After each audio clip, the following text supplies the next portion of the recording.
Hello बच्चों, कैसे आप लोग। आज हम डिस्कस करने वाले हैं अकाउंटेंसी का बहुत ही इंपॉर्टेंट चैप्टर जो कि कैश बुक। कैश बुक होता क्या है, एक्चुअल में क्या होता है। कैश बुक एक प्राइमरी बुक्स है, क्योंकि जो ट्रांजैक्शन कैश में होता है वो ट्रांजैक्शन फास्ट कैश बुक में लिखा जाता है। ठीक है बच्चों, जैसे जर्नल एक प्राइमरी बुक्स है और कैश बुक भी ऐसे ही एक प्राइमरी बुक्स है, जो कि जैसे ही ट्रांजैक्शन कैश का होता है, कैश रिलेटेड ट्रांजैक्शन होता है, तो वो आ जाता है कैश बुक में।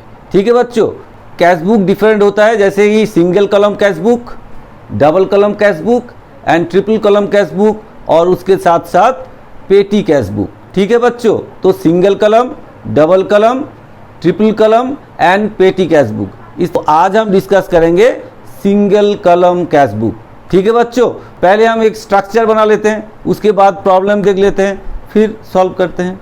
चलिए स्ट्रक्चर बना लेते हैं। कैश बुक का कैसे स्ट्रक्चर होता है वो आप देख लीजिए। चलिए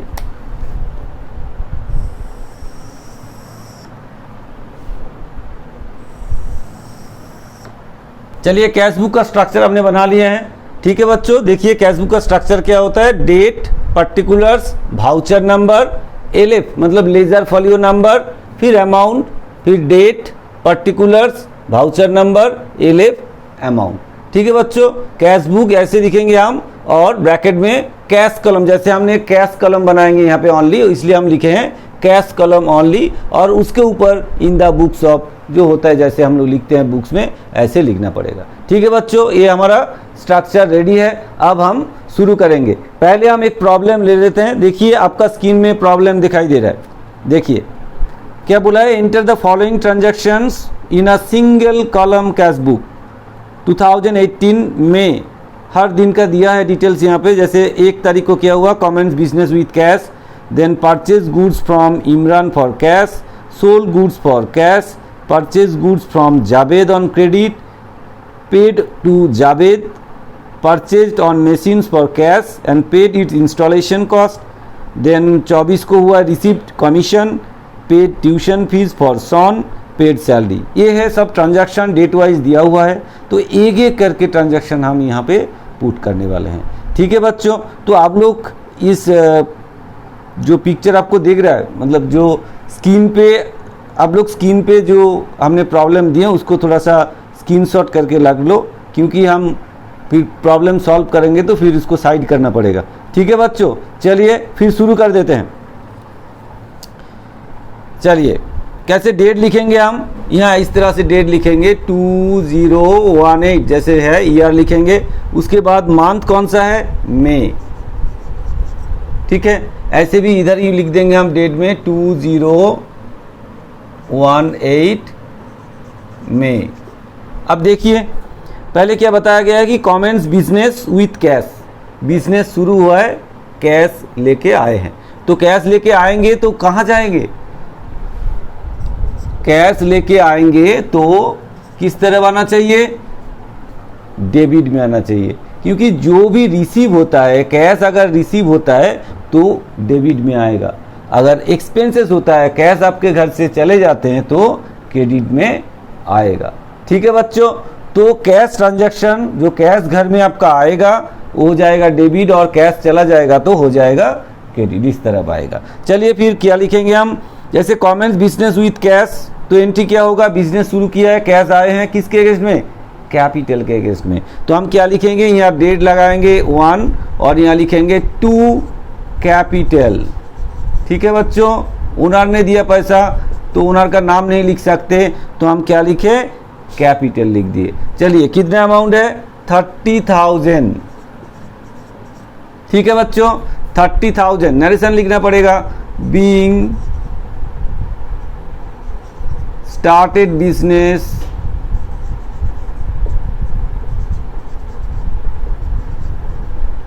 स्टार्टेड बिजनेस। ठीक है, चलिए नेक्स्ट क्या बताया गया है, 2 तारीख को purchase goods from Imran for cash. Imran से गुड्स हमने परचेज किया है कैश से, तो मतलब हमने पैसा दिए हैं, तो हम क्या लिखेंगे, परचेज किए हैं तो परचेज अकाउंट हो जाएगा, और कैश चला गया तो हम कैसे लिखेंगे, यहाँ पे यहाँ लिखेंगे बाई। ठीक है बच्चों, बाई क्या हुआ है, परचेज गुड्स हुआ है तो परचेज लिखेंगे, बाय परचेज अकाउंट। कितना अमाउंट है? 7,500, 7,500। नरेशन लिखे, being purchase goods, being purchased goods. ठीक है, चलिए डेट कौन सा था? 2 तारीख था। नेक्स्ट आते हैं 4 तारीख को, सोल्ड गुड्स फॉर कैश। हमने गुड्स सोल्ड किया कैश में, तो इसका मतलब है कैश घर में आए हैं। यहाँ जैसे परचेज किए कैश चले गए, इधर आ गया, तो कैश आपके घर में आए तो इधर आना चाहिए। तो क्या एंट्री होगा? 2 सेल्स। डेट कौन सा था भाई? 4 तारीख, तो यहाँ 4 लिखे, 2 सेल्स, 2 सेल्स अकाउंट, सेल करके पैसा आए हैं तो 2 सेल्स। तो कितना अमाउंट? 26,000। यहाँ लिखे 26,000। तो यहाँ नरेशन, बीइंग गुड्स सोल्ड। ठीक है, चलिए नेक्स्ट क्या है? 10 तारीख को, purchase goods from Javed on credit. देखिए जावेद से हमने परचेज किए, लेकिन क्रेडिट में हमने क्या बोला? कोई भी कैश ट्रांजैक्शन वो यहाँ एंट्री होगा, लेकिन कोई भी क्रेडिट ट्रांजैक्शन यहाँ एंट्री नहीं होगा। क्यों नहीं होगा भाई? क्रेडिट ट्रांजैक्शन में कैश आपके पास ना तो आ रहा है और ना तो आपने कैश किसी को दे रहा है, तो कैश का अगर आना जाना नहीं हो रहा है तो भाई कैश में क्यों लिखे? तो इसलिए एंट्री यहाँ नहीं होगा। ठीक है बच्चों, ध्यान पे रखिएगा, ऐसे गलती कर देंगे नहीं तो आप लोग। ये क्रेडिट ट्रांजैक्शन यहाँ नहीं आएगा। चलिए फिर 14 तारीख को क्या हुआ? Paid to Jadav. अब देखिए जादव से हमने खरीदा था, अब जादव को हमने पेड किया। जब जादव को पेड कर रहा है मतलब क्या? पैसा दे रहे हैं, तो अब एंट्री होगा। क्या एंट्री होगा? जादव को दे रहा है, जादव को मिल रहा है, तो होगा बाय जादव। कौन सा डेट है? 14। क्या लिखेंगे? By Jadav, by Jadav account. कितना अमाउंट? सॉरी जादव नहीं, Javed, sorry Javed, by Javed account, by Javed account. कितना अमाउंट है? जावेद अकाउंट 12,000, 12,000। चलिए 12,000। क्या लिखेंगे? Being paid Javed. ठीक है, चलिए आगे बढ़े। नेक्स्ट क्या बोला है? Purchase the machine for cash 9,200। साथ में और भी यहाँ बोला गया है कि पेड इट्स इंस्टॉलेशन कॉस्ट। तो मशीन को परचेज किया, खर्चा तो हुआ ही है, मशीन खरीदा है तो मशीन हो जाएगा डेबिट, तो हम इधर मशीन लाएंगे।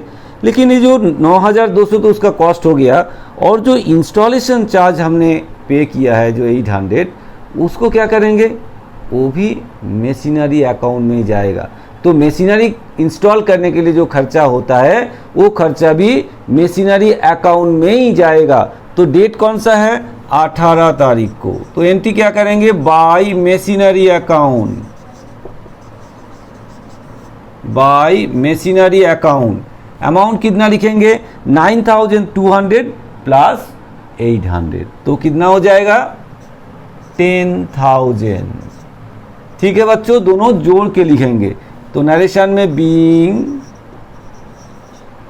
Purchase machine and paid installation, paid installation charges.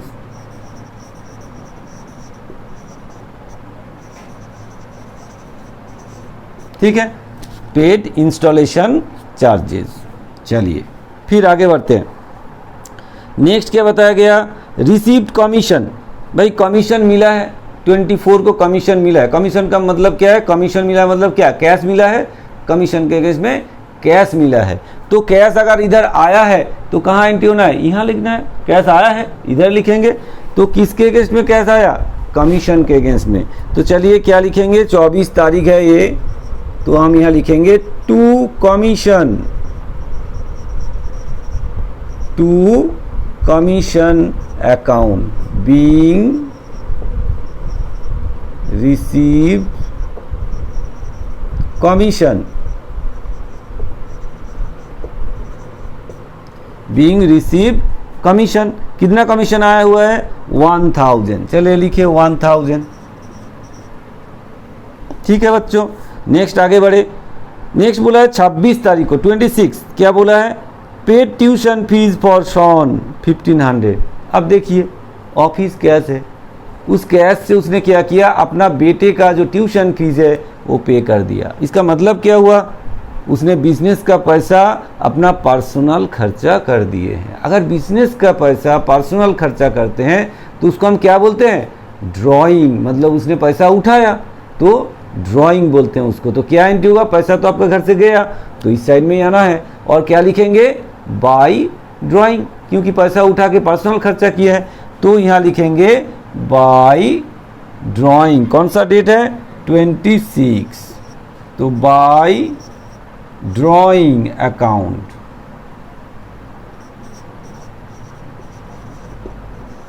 Bye drawing account कितना अमाउंट है 1500। ठीक है बच्चों, तो नरेशन लिखें, being paid tuition fees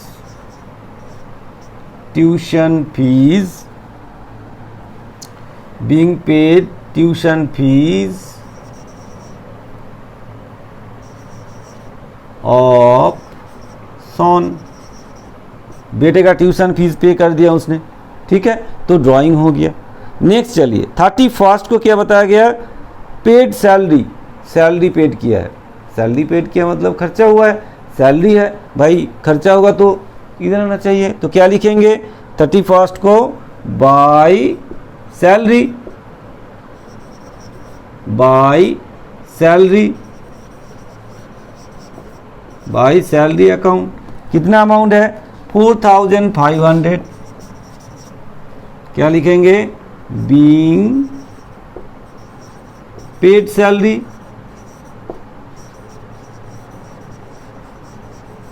being paid salary.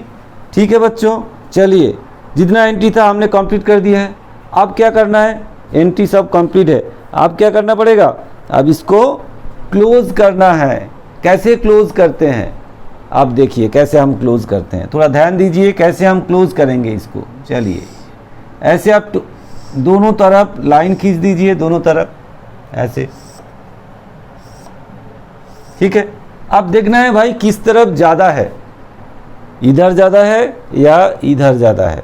और एक चीज़ आपको बता दूं, कैश बुक में खास तौर से कैश कलम अगर हो रहा है तो इधर ही ज़्यादा होगा या इधर के साथ इधर इक्वल हो जाएगा, लेकिन कभी भी इस साइड इक्वल नहीं होगा। क्यों नहीं होगा भाई, आपका पॉकेट में जितना पैसा है उससे ज़्यादा आप खर्चा नहीं कर सकते। आपके पास 100 रुपये कैश है और आपने बोला हमने 120 रुपये का खाना खा के आ गया, तो इसका मतलब वो आपने पेड भी किया, ऐसे नहीं हो सकता। कब हो सकता है, उधार में हो सकता है, लेकिन भाई उधार वाला चीज़ तो हम कैश बुक में नहीं लिखते, जो कैश ट्रांजैक्शन होता है उसी को लिखते हैं। तो इसलिए हर टाइम डेबिट साइड ज़्यादा होगा या डेबिट क्रेडिट इक्वल होगा, लेकिन कभी भी क्रेडिट साइड ज़्यादा नहीं हो सकता। चलिए, तो इस साइड में हमको देखने से ही लग रहा है ज़्यादा है, तो जोड़ दीजिए 30, तो कितना हुआ 56 प्लस 1 57,000। ठीक है बच्चों, 57,000 हो गया। अब हम कैलकुलेटर लेते हैं, तो इधर क्या करेंगे, जिस तरफ ज़्यादा आएगा वो दोनों तरफ लिख देंगे। ये 57 आया है, इधर भी हम लिख देंगे 57,000। ठीक है बच्चों, अब क्या करेंगे, इस 57,000 से हम इन सब को लेस करेंगे, लेस करके जो आएगा वो हम बैठाएंगे यहाँ, जो कि बैलेंसिंग फिगर में आएगा। अब चलिए देख लेते हैं, पहले हम इसको जोड़ लेते हैं कितना आता है। 7,500 प्लस 12,000 प्लस 10,000 प्लस 1,500 प्लस 4,500 आ गया आपका 35 57,500 माइनस 57,000 कर देते हैं, कितना आ गया 21,500। चलिए यहाँ लिखते हैं 21,500। अब इसके सीधा हम क्या लिखेंगे, एक्चुअली देखिए इसमें क्या होता है कि लास्ट डेट में, लास्ट डेट कौन सा है 21 है, ये भी 31 है, तो हम लिखेंगे 31, फिर क्या होगा बाय बैलेंस C/D, ये हो गया बाई बैलेंस CD। CD का मतलब है कैरेड डाउन, हमने कैरी करके अगले महीने में ले जाएंगे, तो इसको लिखेंगे कैरेड डाउन, कितना 21,500। ठीक है बच्चों, आप क्या करेंगे इस साइड में लास्ट डेट जो है ये तो उधर लिखा, यहाँ लिखेंगे क्या, यहाँ अगले महीने का 1 तारीख को, अगले महीने का 1 तारीख, अगले महीना मतलब 2018 का, ये कौन सा मास है, मंथ है, मई है, तो ये जून हो जाएगा, जून का 1 तारीख। क्या लिखेंगे टू बैलेंस